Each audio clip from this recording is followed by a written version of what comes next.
You're listening to Sox in the Basement, a production of the Broadcast Basement Limited, where every show is 30 minutes of good and comes from a basement bar on the south side of Chicago. Pull up a stool, pour a cold one, and join us right now for Sox in the Basement. Heard everywhere podcasts can be found, and always at soxinthebasement.com. Scott Merkin will join us on this episode today of Sox in the Basement. We'll have a long conversation as we're just a few weeks away from pitchers and catchers reporting, kind of dive into things the White Sox could still do and what the plan is with some of the personnel and the big stories that he's going to be watching. The Sox Nerd is going to check in as well. From what I understand, he has a very interesting take on the whole Mark Buehrle Hall of Fame debate. And otherwise, I'm doing the show on my own. Ed is not here. Now, luckily, he's not dead. My co-host and very longtime friend suffered a heart attack a couple of days ago. Don't worry, he's okay. He's in the hospital. He should be getting discharged today. He told me to tell everybody that the stress that Jerry Reinsdorf has put on him by owning this team for so many years finally almost killed him. So the sense of humor is also not dead. But keep him in your prayers. Hopefully a speedy recovery. He's chatting me up all day today on the text message from the hospital bed. Joining me on the phone line right now for this episode, our good friend, hasn't been on since the season ended, and I kept thinking to myself, we've got to get Scott Merkin on. How are you, Merk? Good. I think we should tell the listeners that we just had a medical breakdown of all our ailments. I don't know how old you are, but I'm over 50, and when you get over 50, every day is a new kind of adventure. You know what I mean? Hey, you're glad to have it, right? You're glad to have every day you can have, but every day you're like, that back pain wasn't there yesterday, or the shoulder pain wasn't there yesterday, or so it was good advice from you, and off camera there, off mic. Yeah, we were swapping medical stories off mic. All right, so I'm looking at this team. We're a couple of weeks away. What are we? 3 weeks away from pitchers and catchers? We're that close, right? 3 weeks from the sun. It's February 9th is when I'm going out there, and then February 11th is when Chris Getz talks to the media. 12th is when pitchers and catchers are reported. It seems like it was just a week ago when that final game in Detroit took place, but it wasn't, clearly. Yeah, well, Getz has been out there a little bit in the last week or so, giving a few interviews and talking about his team, and I'm sure you're going to get a lot more when you get to spring training. The interesting take that I got from some of the things that he said recently is it seems as though he knew his owner wasn't going to spend.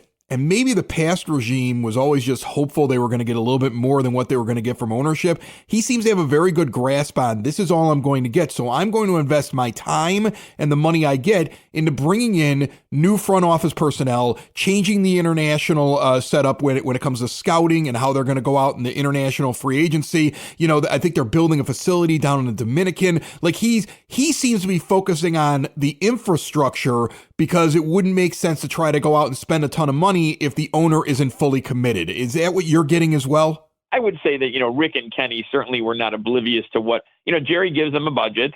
Sometimes you can finesse around the budget. We heard the story in 2005, how Kenny went to Jerry and said, we need a Gucci. I've watched this guy on video and, this is going to be a guy that's going to make a difference. And damn, if he wasn't right, Gucci was a huge cog in that 05 championship, and they went over budget to get that. And they've gone over budget before.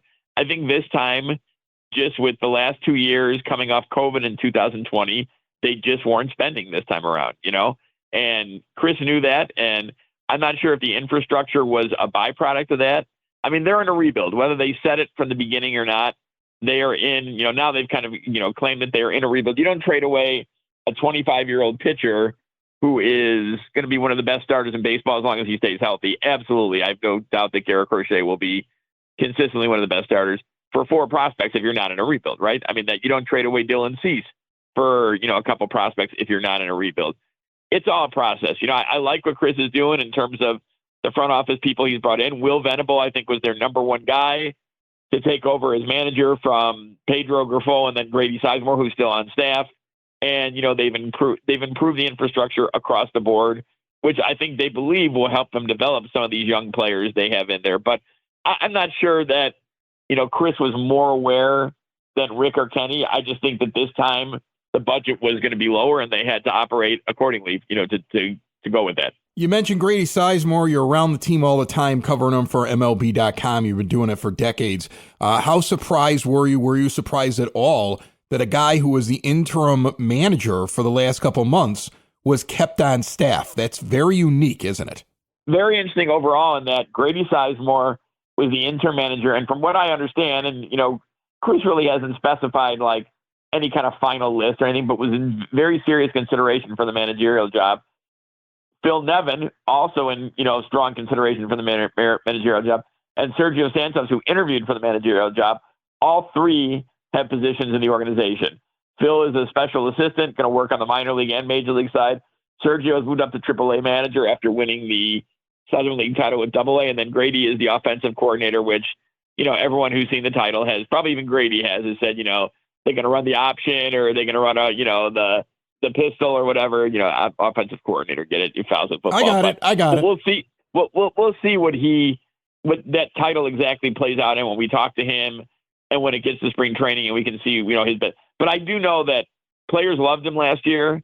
I mean, the record was still bad, but it was a bad team. Let's be honest. Nothing against the guys who busted their ass every day trying to play well and trying to win. It was a bad team. They lost 121 times. They were historically bad, but the players really responded to Grady, and he had an influence on them. I can't tell you the amount of guys who told me, how they respected the way he carried himself as a player. Not any of them saw him really, but thinking back and reading about it, maybe a few saw him, but just the impact he had. And apparently he had an impact before that, just kind of quietly behind the scenes as the major league coach. So I think it makes sense to keep him on. I mean, I know people are arguing about, they have the hitting coach back in Marcus Thames, who, the worst offense in baseball. Well, it's not totally his fault on that, right? I mean, as a matter of fact, it's probably just like hitting coach, as Paul Konerko once said, in baseball is probably the worst job in sports, because if you hit well, the players are great. If the team struggles, the hitting coach is awful, So there's no win there. So we'll see what happens. This is not a team built to contend this year. At least on paper, it doesn't look that way. This is just a year or two of the rebuild. They're going to give prospects a lot of chance, a lot of leeway to play. So we'll see what happens. So I think it's not a bad idea to have coaches they are familiar with on Will Venable's first staff. You mentioned the hitting coach situation. I'm more interested in the idea that they've brought in Ryan Fuller and essentially the guy in the Brian Bannister role for pitching. Like, he's the hitting czar, I mean, like, is that one of the big stories? Because I think a lot of White Sox fans noticed a difference in the idea that the team had a set philosophy and somebody overseeing the development of pitchers. And there were some bright spots even in that bad season. And they're probably going to be looking for the same kind of thing to start happening with either prospects or underperforming players from last year. And they're going to be looking at Fuller. Is that one of your big storylines? Yeah, I mean, I think it's a huge addition in the sense that you have one for each discipline now. I mean, I don't know if you need a defensive coach in the same way, but Brian Bannister is brilliant at what he does. He's been outstanding. He's been well known even before he came to the White Sox. I think, players obviously deserve credit for their development too, but I think Brian and his crew have pointed some pitches in the right direction. And, being honest, the pitching prospects are ahead of the hitting prospects right now across the White Sox for the most part. So we'll see what Fuller can bring. Don't know a ton about him aside from what we've heard from him and what we've read about him. And he was, in charge of one of the guys working with a lot of the young top prospects at the Orioles. So we'll see how that transfers to the Sox. But it's good to have that equal footing and that, that point man in each for hitting and pitching. And as you said, what Bannister did paid, strong dividends in his first couple of years of the team. So we'll see what Fuller can do now. As we talk with Scott Merkin from MLB.com, a reminder that for exterior windows, doors, patio doors, and storm doors, look no further than Window and Door Superstore of Oak Forest. Instead of somebody showing up with a dingy example window and traipsing all kinds of mud and snow and slush into your living room, putting his feet up on the couch, forget that. You go in and see them in their showroom, everything's there. You get it all in full color, full size, all the little etchings in the windows and doorknob options. It's not in a magazine. It's right there for you to look at. And you can ask the owner right there in the showroom all about it. There's also an owner on site with all installs and all Window and Door Superstore installers. They never farm out the work. That way, they get it done right. They've been doing it that way in Oak Forest since 1985 with all major brands custom made and no stock items for a perfect fit. Window and Door Superstore of Oak Forest is a half block east of 159th and Ridgeland at 6280 159th Street. See more at windowdooroakforest.com. We have a couple of theories we bounced around here in the offseason about the clubhouse and the way that the team is looking at certain players. And two names that we've talked about a couple times, Luis Robert Jr. and Andrew Vaughn. Now, Vaughn over the last couple of years has essentially been a replacement level player, and you gave him around $6 million in arbitration this year, when you could have made an argument of changing it up at that position, because he's never really become what the hype was. But he was perceived to be a guy that was really trying hard even down the stretch in a bad season. Meanwhile, you got Luis Robert Jr., who may be your most talented player, but didn't look like he was always at 100%. Sometimes he's up there just swinging to get back to the bench, and you hear them talking about the possibility of moving him when he may actually be at a lower value than what he would be if he came out and started hitting in the first couple of months. Can you talk a little bit about those guys? It's interesting to me they bring back Vaughn when you could have made the argument not to do it, but that they're trying to move on from Robert even if he's not at his max value. Well, I think, first of all, I think it is value overall. I think, nothing against Andrew, but Luis Robert's going to have a higher trade value. Luis Robert is a Gold Glove center fielder. Luis Robert is a 25 to 30 stolen base guy. Luis Robert has hit 36 homers in a season and 38 doubles, and he can hit for average when he's on his game too. So there you go. They're about the same age. I think maybe Robert's I think they're really right about the same age. So even coming off a bad season, I think his value is higher. Number two, I think Luis Robert, works as hard as anyone. Right? And you hear things from players, from coaches, and everything else, and I've heard nothing but Luis Robert is a diligent worker. It's just tough when you're hurt every year. It's the 1 year that he was, a couple of years he was 100% healthy. He was lights out. His season in 23 was about as complete a season I've seen from a White Sox player. This will be my third season in all the years I've covered the team. So I don't think it's fair to paint him as not in there. I think, he had no protection. He had very little protection in that lineup. And they were, they found, I happened to see, I met up with Aaron Rowan when I was out in Las Vegas, and Aaron Rowan worked a lot with Luis when he was still with the organization. And he talked about, number one, about how talented the kid is, off the charts, and how hard a worker he is, but also the league figures you out, And I think it's been pretty much assembled that if you can get Luis Robert to chase, you stay out there, right? You keep getting him to chase until he doesn't chase anymore. When he stops doing that, he's a really, really tough out and a really dynamite player who's a force to be watched, And I will also say on Vaughn, I get that Vaughn has not been, I always get this mixed up, but either he was 3 or 4 and Madrigal was the other one, but has been a 3rd or 4th pick in the draft overall. But Vaughn's numbers are not atrocious. It's not like the guy's hitting 190 with 5 homers and 20 RBIs. He has been up near the top of the team in home runs and RBIs and just, has not been able to get over that hump to get him to like elite level, I guess you would say. He did have a solid second half. That was part of the whole rough start to last season. They had no room for error and they had nothing but error. Robert got hurt. Jimenez got hurt. Moncada got hurt, all in the first, 10 days of the season. And Moncada and Robert were extended injuries. Vaughn and Benintendi, by their own admission, struggled mightily in the first half and then played much better in the second half. But they were in a hole right from the beginning. So, I still talk to people who think that Vaughn has got the potential to be a standout player. Maybe this will be the year. Maybe this is the year he breaks through. It's certainly not like he's a 10, 12-year veteran where you're like, this is what you get from him. I think he's been in the league 4 years. And the first year he was an outfielder based on a week of spring training and a week of the alternate site camp in COVID year. So you have that in your mind going through while you're trying to hit on top of everything else. So I understand why they brought him back. I think he's still of value, and he may end up being another guy who, if he takes off in the first half of the season and the team is not competitive, who can draw some interest. I know he drew some interest at the trade deadline last year, but we'll see if that plays out again this year. So I would say that I understand both moves, but I think, they're not going to trade Robert unless they get the full value they believe they should for him. So this is not a move where they're like, we have to get rid of him before spring training starts. They are going to wait, and if the offer comes that matches what they want, what they believe, they will move him then.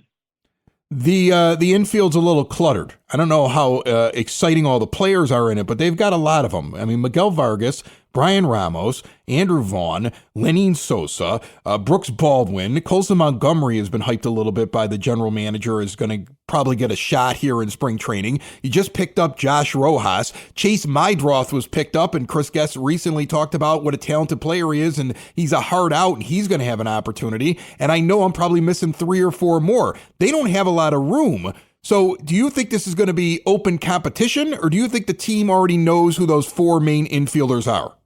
I think it's always talked about in open. I remember Pedro Raffol talking a few years ago about how every, or maybe it was last spring, where, hey, this is open competition. Nobody's got a roster spot. Well, Luis Robert had a roster spot. Andrew Vaughn had a roster spot. It's a good quote to see out there for the team, although I'm not even sure if the fans bought that at that point. But, there are certain guys who are on there. But I think there are going to be some spots that are going to be decided, and not necessarily by results in spring training, by what they see on the field, approach, the way they handle the positions and that sort of thing. I really do believe, though, that Colson, who I know did not have a good overall year at Charlotte, but had a good finish to the year and then continued that on in the Arizona Fall League for a short time, I really do believe he's got a shot to break camp as a starting shortstop. I really think that's possible. And if not, break camp, come up very shortly thereafter. So I think they're all, Josh Rojas is going to be on the team. Miguel Vargas is going to be on the team. And then I think from there, there's a lot of wait and see what happens and kind of sorting it out. And yeah, I'm sure between themselves, between Chris and Jin Wong and Josh Barfield and Fuller and everyone else, they've probably, kind of said, well, I bet we think this guy has a leg up or this guy doesn't. And I know they won't go based totally on just if Colson goes or Madroth goes and hits 420 in spring. They're not going to be like, okay, put him on the team. They're going to wait. They're going to see the process and how it gets there. But I do think there is going to be a lot of open competition for a very few spots there. Really interesting. Look, I got to tell you, I look at this team, and one of the things that I'm curious about is Chris Getz's and the rest of the guys. I mean, it seems like he's got a lot of people he's brought in from the outside, and he asks their opinion. Like, he's going to make the decision, but he listens to the people around him, his experts. And it'll be interesting to see at this point in the rebuild how quickly they're going to elevate prospects, right? You got two good prospects in Caro and Teal that are at the catcher position.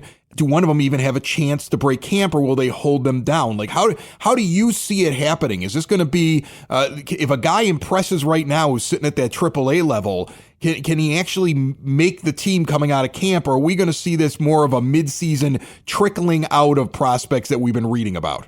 I think it probably depends on the prospect. I mean, right now behind the plate, you have veteran-ish guys in Matt Theis and Corey Lee, right, who could hold the spot if you feel like coming out of, March that, okay, Caro and I would say Teal is probably not going to break camp with the team. But I think Caro, who was with the team for the final week of the season, part of the taxi squad, could be a guy who could, possibly make it out there. But we'll have to wait and see on that. I think guys are going to be given a chance, but guys certainly won't be rushed. We were talking to Sergio Santos recently, and then Paul Janisch, who does a great job as director of player development. Sergio was talking about Noah Schultz, and Paul was talking about Hagen Smith, who he said about Hagen Smith, who probably has the stuff right now to pitch at the big league level, but they're not going to rush him.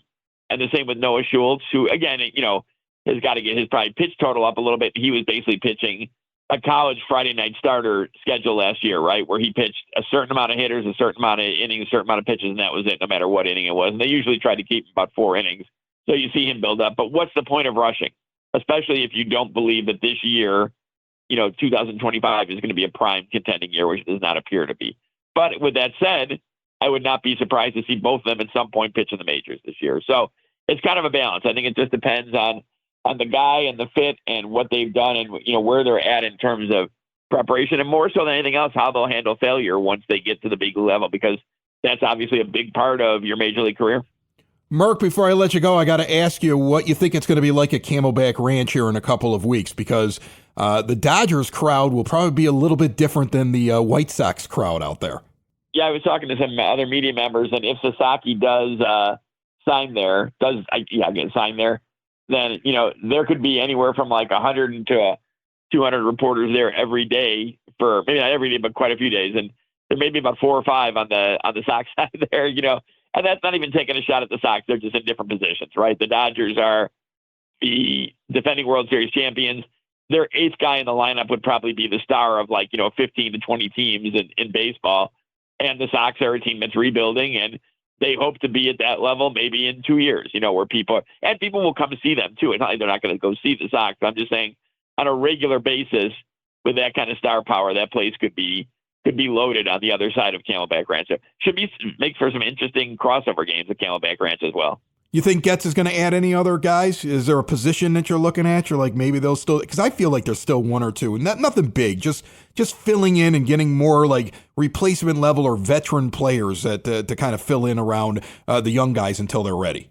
Maybe another reliever. I mean, you have Martin Perez now, so I don't think you need another starter. You have the starters in place there. Maybe a left-handed bat, depending on how you want to use DH, and with the guys you talked about, do any of them fit into a DH role while playing in the field part-time? So something along those lines. And it could come from non-roster invites, which I expect to be announced before Sox Fest on the 24th. So you never know. There could be a guy or two that comes on that list that jumps in. Scott Merkin from MLB.com, nice enough to jump on Sox in the Basement. Thanks so much, Merk. Sure, anytime.